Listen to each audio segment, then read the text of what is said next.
அதிமுக எம்எல்ஏக்கள் கூட்டம் நடைபெறும் என அறிவிக்கப்பட்டுள்ளது. நாளை மாலை 5 மணிக்கு சென்னை ராயப்பேட்டையில் உள்ள அதிமுக தலைமை கழகத்தில் இக்கூட்டம் நடைபெறும் என அறிவிக்கப்பட்டுள்ளது. டிடிவி தினகரன் நாளை தனிக்கட்சி தொடங்க உள்ள நிலையில் நடைபெறும் இந்த கூட்டம் முக்கியத்துவம் வாய்ந்ததாக கருதப்படுகிறது. இதில் எம்எல்ஏக்களின் செயல்பாடுகள் குறித்து விவாதிக்கப்படும் என தெரிகிறது. உடுமலை சங்கர் கொலை வழக்கில் தண்டனையை எதிர்த்து கௌசல்யாவின் தந்தை உள்ளிட்டோர் தாக்கல் செய்யப்பட்ட மேல்முறையீட்டு மனு குறித்து பதிலளிக்க காவல்துறைக்கு சென்னை உயர்நீதிமன்றம் உத்தரவிட்டுள்ளது. உடுமலை சங்கர் கொலை வழக்கில் கௌசல்யாவின் தந்தை சின்னசாமி உள்ளிட்ட 6 பேருக்கு தூக்கு தண்டனையும், ஒருவருக்கு ஆயுள் தண்டனையும், ஒருவருக்கு 5 ஆண்டுகள் கடுங்காவல் தண்டனையும் விதித்து திருப்பூர் நீதிமன்றம் சில மாதங்களுக்கு முன்பு தீர்ப்பு வழங்கியது. இந்நிலையில் தூக்கு தண்டனையை எதிர்த்து சின்னசாமி உட்பட 6 பேர் சென்னை உயர்நீதிமன்றத்தில் மேல்முறையீடு செய்தனர். மேலும் ஆயுள் தண்டனையை எதிர்த்து ஸ்டீபன் ராஜும், 5 ஆண்டுகள் தண்டனையை எதிர்த்து மணிகண்டனும் மேல்முறையீடு செய்தனர். இந்த மனுக்கள் மீது நீதிபதிகள் சி.டி. செல்வம் மற்றும் சதீஷ்குமார் அமர்வு முன் விசாரணைக்கு வந்தனர். இது தொடர்பாக காவல்துறை பதிலளிக்க நீதிபதிகள் உத்தரவிட்டனர். ஓகி புயலில் சிக்கி கடலில் மாயமான தமிழக மீனவர்கள் 177 பேரின் குடும்பத்தாருக்கு தலா 20 லட்சம் ரூபாய் நிதி உதவியை முதலமைச்சர் எடப்பாடி பழனிசாமி சென்னை தலைமைச் செயலகத்தில் வழங்கினார். கடந்த ஆண்டு நவம்பர் 30ஆம் தேதி உருவான ஓகி புயலில் சிக்கி கடலுக்கு சென்ற ஏராளமான மீனவர்கள் பலியாகினர். கன்னியாகுமரி, தூத்துக்குடி, நாகப்பட்டினம், கடலூர் உள்ளிட்ட மாவட்டங்களைச் சேர்ந்த 177 மீனவர்கள் கடலில் மாயமானதாக தெரிவிக்கப்பட்டது. மாயமான மீனவர்களின் குடும்பத்தாருக்கு தலா 20 லட்சம் ரூபாய் வழங்கப்படும் என முதலமைச்சர் எடப்பாடி பழனிசாமி அறிவித்திருந்தார். அதன் அடிப்படையில் சென்னை தலைமைச் செயலகத்தில் நடைபெற்ற நிகழ்ச்சியில் அடையாளமாக 25 குடும்பத்தாருக்கு முதலமைச்சர் எடப்பாடி பழனிசாமி நிதி உதவியை வழங்கினார். அதைத் தொடர்ந்து 152 குடும்பத்தாருக்கு மீன்வளத்துறை அமைச்சர் ஜெயக்குமார் நிதி உதவி வழங்கினார். மொத்தமாக 35 கோடியே 4 லட்சம் ரூபாய்க்கான காசோலை வழங்கப்பட்டது. திமுக செயல் தலைவர் ஸ்டாலின் செஞ்சி கோட்டையில் ஏறிய பின் செயின்ட் ஜார்ஜ் கோட்டையில் ஏறட்டும் என அமைச்சர் ஜெயக்குமார் விமர்சித்தார். சென்னையில் செய்தியாளர்களுக்கு பேட்டியளித்த அமைச்சர் ஜெயக்குமார், பகுதி நேர அரசியல்வாதி என கூறும் நடிகர் ரஜினிகாந்த் முதலில் அரசியலில் ஊழியர் ஆன பின் தலைவர் ஆகலாம் என விமர்சனம் செய்தார். திமுக ஒருமுறை ஆட்சிக்கு வந்தால் தொடர்ந்து ஆட்சி அமைக்கும் என ஸ்டாலின் கூறியது குறித்து கருத்து தெரிவித்த ஜெயக்குமார், செஞ்சி கோட்டையில் ஏறிய பின் ஸ்டாலின் செயின்ட் ஜார்ஜ் கோட்டையில் ஏறட்டும் என கூறினார். கடலுக்கு சென்று அருகாமை பகுதிகளில் பாதுகாப்பாக தஞ்சமடைந்த மீனவர்கள் வானிலை ஆய்வு மையத்தின் அடுத்த அறிவிப்பு வரும் வரை பாதுகாப்பாக இருப்பார்கள் என்றும் ஜெயக்குமார் கூறினார். செயல் தலைவர் ஸ்டாலின் செஞ்சி கோட்டை ஏறட்டும் முதல்ல, அப்புறம் சென்ட் ஜார்ஜ் கோட்டை ஏறதை பற்றி சிந்திக்கலாம். முதல்ல செஞ்சி கோட்டையே ஏறாரான்னு பார்ப்போம். அடுத்ததான் சென்ட் ஜார்ஜ் கோட்டை. ஒரு அபரிமிதமான ஒரு கற்பனை. எப்போ அவர் செயல் தலைவர் ஒரு கற்பனை கவிஞர் ஆகிட்டாருன்னு எனக்கு தெரியல. எனக்கு அது ஒரு அபாரமான ஒரு கற்பனை. இது இரட்டை இலை சின்னம் பெற லஞ்சம் கொடுக்க முயன்றதாக தொடரப்பட்ட வழக்கில் தாம் நிரபராதி என விரைவில் நிரூபிப்பதாக ஆர்கே நகர் எம்எல்ஏ டிடிவி தினகரன் கூறினார். இந்த விவகாரத்தின் முக்கியத்துவம் கருதி இது தொடர்பான வழக்கு டெல்லி மாவட்ட நீதிமன்றத்தில் இருந்து டெல்லி பாட்டியாலா சிபிஐ நீதிமன்றத்திற்கு மாற்றப்பட்டது. இதையடுத்து நீதிபதி அரவிந்த் குமார் முன் டிடிவி தினகரன் இன்று நேரில் ஆஜரானார். தினகரனிடம் கூடுதல் குற்றப்பத்திரிகை நகல் வழங்கப்பட்டது. பின்னர் செய்தியாளர்களுக்கு பேட்டியளித்த டிடிவி தினகரன், அதிமுக கட்சி தொடர்பான வழக்கில் வெற்றி பெற்று விரைவில் இரட்டை இலை சின்னத்தை பெறுவேன் என்று நம்பிக்கை தெரிவித்தார். நாளை நடைபெறும் தமது தலைமையிலான அணி அறிவிப்பு பொதுக்கூட்டத்தில் தகுதி நீக்கம் செய்யப்பட்ட 18 எம்எல்ஏக்களும் தமக்கு ஆதரவளித்த 2 எம்எல்ஏக்களும் கலந்து கொள்வார்கள் என கூறிய தினகரன், இரட்டை இலை சின்னத்தில் போட்டியிட்டு வென்ற கருணா உள்ளிட்ட 3 எம்எல்ஏக்களுக்கு அழைப்பு விடுக்கப்பட்டுள்ளதாகவும் கூறினார். நிச்சயம் இந்த வழக்கில் கோர்ட்டில் வாதாடி நான் நிரபராதி என்பதை நிரூபித்தேன். கோவை அருகே தோட்டத்தில் இருந்த ஆண் யானையின் உடலை மீட்டு வனத்துறையினர் விசாரணை மேற்கொண்டு வருகின்றனர். கோவை ஆலாந்துறை அருகே உள்ள கரடி மடை வனப்பகுதியில் ஏராளமான காட்டு யானைகள் உள்ளன. தற்போது வனப்பகுதியில் கடும் வறட்சி ஏற்பட்டு வருவதால் யானைகள் தண்ணீர் மற்றும் உணவு தேடி ஊருக்குள் வர தொடங்கியுள்ளன. இந்நிலையில் பேரூர் அருகே உள்ள மத்திப்பாளையத்தில் சந்திரன் என்பவரது தோட்டத்தில் ஆண் யானை ஒன்று இறந்து கிடந்துள்ளது. இதுகுறித்து சந்திரன் கொடுத்த தகவலின் பேரில் சம்பவ இடத்திற்கு சென்ற வனத்துறையினர் யானையை மீட்டு விசாரணை மேற்கொண்டு வருகின்றனர்.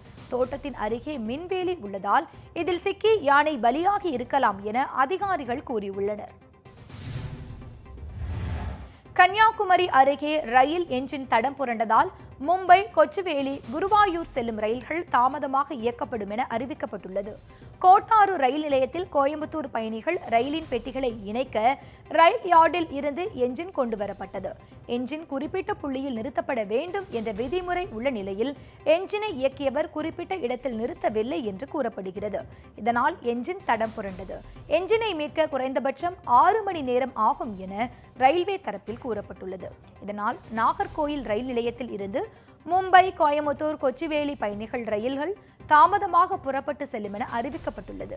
அனுபவம் இல்லாத ஓட்டுநர் மூலம் என்ஜினை இயக்கியதே விபத்திற்கு காரணம் என பயணிகள் குற்றம் சாட்டினர். இயற்பியல் விஞ்ஞானி ஸ்டீபன் ஹாக்கிங்கின் மரணம் மிகவும் வருத்தமளிப்பதாக அவருடைய புத்தகத்தை தமிழில் மொழிபெயர்த்த நலங்கிள்ளி நியூஸ் 7 தமிழுக்கு பேட்டியளித்துள்ளார். ஸ்டீபன் ஹாக்கிங் எழுதிய a brief history of time என்ற புத்தகத்தை காலம் ஒரு வரலாற்று சுருக்கம் என்ற பெயரில் நலங்கிள்ளி தமிழில் மொழிபெயர்த்துள்ளார். ஹாக்கிங் மரணத்திற்கு வேதனை தெரிவித்து நியூஸ் 7 தமிழுக்கு பேட்டியளித்த அவர், ஹாக்கிங்கின் உடல் உறுப்புகள் செயலிழந்து விட்டதாக மருத்துவர்கள் தெரிவித்த போது அதற்கு கவலைப்படாத அவர் தன்னுடைய மூளை செயல் இழக்கவில்லை என கூறியதாக குறிப்பிட்டார். ஹாக்கிங்கின் இத்தகைய மனதைரியம் பாராட்டுக்குரியது என்றும் நலங்கிள்ளி புகழாரம் சூட்டினார். மருத்துவர்கள் சொன்ன காலகட்டத்தை மீறி அவர் வாழ்ந்துட்டு இருக்கார். அப்போ அவருடைய மனத்தின்மையை பாருங்கள். அவர் கேட்குறார், மருத்துவர்கிட்ட கேட்குறார், எனக்கு உடலெல்லாம் மோசமாக போயிடுச்சுலாம் விட்ருங்க, 2 விரல் மட்டும் தான் வேலை செய்யுது உடம்பு முழுக்கங்கிற நிலைமைக்கு நான் வந்தாச்சு. ஆனால் எனக்கு என்னுடைய ஒரே கேள்விங்கிறது, என்னுடைய உடல் இயக்கம் மட்டும்தான் போயிடுச்சா, மூளை இயக்கமும் போயிடுச்சான்னு கேட்குறாரு மருத்துவர்கிட்ட. மருத்துவர்கள் குழு சொல்கிறாங்க அவர்கிட்ட, கவலைப்படாதீங்க, உங்களுக்கு மூளை மிக திறமை, எந்த விதத்துலையும் பிரச்சனை நல்லா வேலை செய்யுதுங்கும் போது அவர் அவ்வளோ மகிழ்ச்சி அடைஞ்சேங்கிறார். தென்கிழக்கு அரபிக் கடலில் நிலவி வரும் குறைந்த காற்றழுத்த தாழ்வு மண்டலம் படிப்படியாக வலுவிழக்கும் என சென்னை வானிலை மையம் தெரிவித்துள்ளது. இது தொடர்பாக சென்னையில் பேசிய சென்னை வானிலை ஆய்வு மைய இயக்குநர் பாலச்சந்திரன், தென்கிழக்கு அரபிக் கடலில் நிலவி வரும் குறைந்த காற்றழுத்த தாழ்வு மண்டலம் இன்று மினிகாய் தீவுகளில் நிலை கொண்டுள்ளதாக தெரிவித்தார். இது வடமேற்கு பகுதிக்கு நகரக்கூடும் என்று கூறிய அவர், மத்திய அரபிக்கடலில் அது வலுவிழக்கக்கூடும் என்று தெரிவித்தார். இதன் காரணமாக தென் தமிழகத்தில் கனமழைக்கும், வட தமிழகத்தில் ஒரு சில இடங்களில் மிதமான மழைக்கும் வாய்ப்பிருப்பதாக கூறினார். கடந்த 24 மணி நேரத்தில் அதிகபட்சமாக தூத்துக்குடியில் 20 சென்டிமீட்டர் மழையும், பாபநாசத்தில் 19 சென்டிமீட்டர் மழையும் பதிவாகி உள்ளதாக குறிப்பிட்டார். மேலும் அடுத்த 2 தினங்களுக்கு குமரி, மாலத்தீவு மீனவர்கள் கடலுக்கு செல்ல வேண்டாம் என்றும் வானிலை ஆய்வு மைய இயக்குநர் பாலச்சந்திரன் அறிவுறுத்தினார். மற்றும் 15 தேதிகளில் தென் தமிழகத்தில் பெரும்பாலான இடங்களிலும், வட தமிழகத்தின் உள் மாவட்டங்களிலும் ஒரு சில இடங்களிலும் மிதமான மழை பெய்யக்கூடும். கனமழை பொறுத்தவரையில் தென் தமிழக மாவட்டங்களில் ஓரிரு இடங்களில் கனமழை பெய்யக்கூடும். காற்றை பொறுத்தவரையில் குமரிக்கடல் பகுதியில் பலத்த காற்றானது மணிக்கு 40 கிலோமீட்டர் முதல் 50 கிலோமீட்டர் வேகத்தில், சமயங்களில் 60 கிலோமீட்டர் வேகத்திலும் வீசக்கூடும். மீனவர்கள் குமரிக்கடல் மற்றும் மாலத்தீவு பகுதிகளுக்கு 14ஆம் தேதியும், தெற்கு கேரளா மற்றும் லட்சத்தீவு பகுதிகளுக்கு 14, 15 ஆகிய தேதிகளிலும் செல்ல வேண்டாம் என்று அறிவுறுத்தப்படுகிறார்கள். கனமழை காரணமாக நெல்லை, தூத்துக்குடி மாவட்டங்களில் பள்ளி, கல்லூரிகளுக்கு விடுமுறை அளிக்கப்பட்டுள்ளது. மாலத்தீவு அருகே நிலை கொண்டுள்ள குறைந்த காற்றழுத்த தாழ்வு மண்டலத்தால் தமிழகத்தின் பல்வேறு பகுதிகளில் கனமழை பெய்து வருகிறது. நெல்லை, தூத்துக்குடி மாவட்டங்களில் பெய்த தொடர் கனமழையால் பொதுமக்களின் இயல்பு வாழ்க்கை பாதிக்கப்பட்டது. பல்வேறு பகுதிகளில் மின்சாரம் துண்டிக்கப்பட்டதால் பொதுமக்கள் அவதியுற்றனர். கனமழை காரணமாக விவசாயிகள் மகிழ்ச்சி அடைந்துள்ளனர். வானிலை மையத்தில் அறிவுறுத்தலின்படி மீனவர்கள் கடலுக்கு செல்லவில்லை. இதனிடையே கனமழையால் நெல்லை, தூத்துக்குடி மாவட்டங்களில் பள்ளி, கல்லூரிகளுக்கு விடுமுறை அளித்து அந்தந்த மாவட்ட ஆட்சியர்கள் உத்தரவிட்டுள்ளனர். ஆனால் பொதுத் தேர்வுகள் வழக்கம் போல நடைபெறும் என 2 மாவட்டங்களிலும் அறிவிக்கப்பட்டுள்ளது. தூத்துக்குடியில் நேற்று இரவு பெய்த பலத்த மழையால் வீட்டின் மேற்கூரை இடிந்து விபத்துக்குள்ளானது. புயல் எச்சரிக்கை காரணமாக தூத்துக்குடியில் கடந்த 3 நாட்களாக பலத்த மழை பெய்து வருகிறது. முன்னெச்சரிக்கையாக 3000க்கும் மேற்பட்ட நாட்டு படகுகளும் 250 விசை படகுகளும் கடலுக்கு மீன்பிடிக்க செல்லவில்லை. மழை காரணமாக பிரையன் நகரில் உள்ள சண்முக லட்சுமி என்பவரது வீட்டின் மேற்கூரை இடிந்து விழுந்தது. இதில் வீட்டில் இருந்த 1 லட்சம் ரூபாய் மதிப்பிலான பொருட்கள் சேதமடைந்தன. கனமழை காரணமாக தூத்துக்குடி நகரின் பல பகுதிகள் வெள்ளக்காடாக காட்சியளிக்கிறது. திரேஸ்புரம், ராஜபாளையம் போன்ற பகுதிகளில் உள்ள மீனவர்கள் குடியிருப்பு பகுதிகளுக்குள் மழைநீர் புகுந்துள்ளது. மாதவர் காலனி திரேஸ்புரம் கடற்கரை சைடு மீனவர் மக்களுக்கு வந்து விடிய விடிய மழை பெஞ்சதுனால அதிகமான தண்ணி வீட்டுகளுக்குள்ள இருந்து குடிதானே இருக்க முடியல. சாப்பாடு கூட வைக்க முடியல, பிள்ளைகளை ஸ்கூலுக்கு கூட அனுப்ப முடியல. வீட்டில் நிலவரைய வந்து நம்ம இதுல அரசாங்கம் வந்து பார்க்க வரணும், வந்து வீட்டை வந்து பார்த்து நடவடிக்கை வந்து எடுக்கணும், என்ன ஏதுன்னு மக்களுக்கு செய்ய. இதனிடையே மழை காரணமாக முத்துநகர் ரயில் நிலையம் தண்ணீரில் மூழ்கியது. இதனால் சென்னையிலிருந்து தூத்துக்குடி வந்த முத்துநகர் எக்ஸ்பிரஸ் ரயில் தூத்துக்குடி மேலூர் ரயில் நிலையத்தில் நிறுத்தப்பட்டது. பின்னர் ரயில் பயணிகள் ரயிலில் இருந்து இறக்கிவிடப்பட்டனர். நெல்லை மாவட்டத்தில் சூறைக்காற்றுடன் கனமழை பெய்து வருவதால் 5வது நாளாக மீனவர்கள் கடலுக்கு மீன்பிடிக்க செல்லவில்லை. மாலத்தீவு அருகே வலுவான குறைந்த காற்றழுத்த தாழ்வு நிலை உருவாகி உள்ளதால் நெல்லை மாவட்டத்தில் சூறைக்காற்றுடன் கனமழை பெய்து வருகிறது.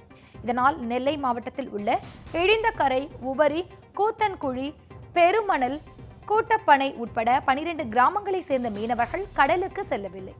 5வது நாளாக 5050 நாட்டு படகுகள் கரையிலேயே நிறுத்தி வைக்கப்பட்டுள்ளன.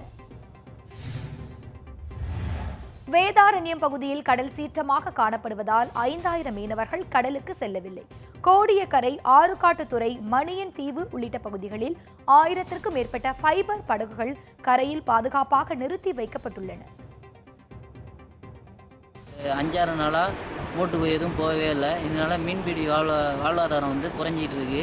இதனால் ஒரு காற்று கடல் வந்து அதிக நாள் அடிக்கிறதுனால மீன்பிடி படகுகள் யாரும் கடலுக்கு செல்லவே இல்லை. கடற்கரை ஓரமாக அனைத்து படகுகளும் நிப்பாட்ட வைத்து தொழிலுக்கு இன்னும் செல்ல முடியாத காரணமாக மீனவர்கள் வந்து இருக்கிறாங்க.